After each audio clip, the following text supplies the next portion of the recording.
Finally, I'm going to show you the last technique, paint lifting, and I'm going to give you a tip working light to dark. Anytime you're using watercolor paint, you want to put all of your light colors down first, followed by your darker colors. The reason why you do this is because it's very difficult to lift up any dark colors. There's really no way to erase, so but you can put dark colors on top of light colors. So it's best to get all those light colors put down first and then move on to your dark. So quickly just thinking about what that means, let's say I was going to do sunset. I'm just going to use just a few colors, yellow, red, and then maybe some purple, maybe some orange. So the lightest color of those is going to be yellow. So I'm going to start with that, and that's going to be my sun.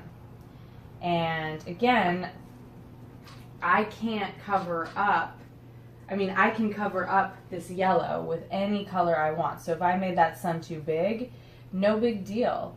I'm just going to cover it up with my next color, which is going to be orange.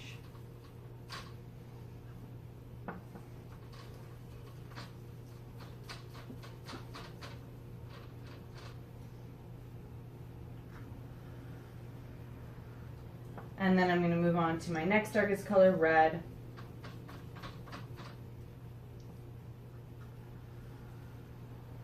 Okay. And then I think I'm going to use some purple clouds. So you can see purple is going to be the darkest color that I'm using.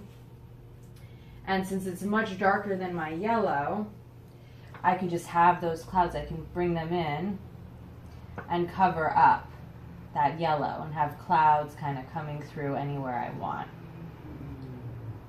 Whereas if I had painted these purple clouds first and then I wanted to add a sun, nope, wouldn't happen because that yellow's not going to cover up that purple.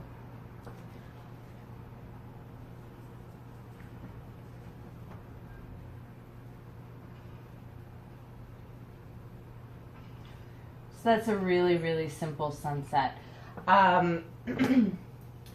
The last technique I'm going to show you, paint lifting. If you do make a mistake, you can kind of erase the paint a little bit. And the way you're going to do that is you're going to go to the sink, dump out your water, get completely clean water. You want it to be as clean as possible. And you're going to get your brush completely clean. And you're going to get your brush wet. And then you can kind of use it like an eraser to lift up the paint. And you're going to see some of the paper shining through. So that's the closest you can get to erasing watercolor. It's not going to work perfectly, but it will allow you to lift up some of those colors if you do happen to make a mistake.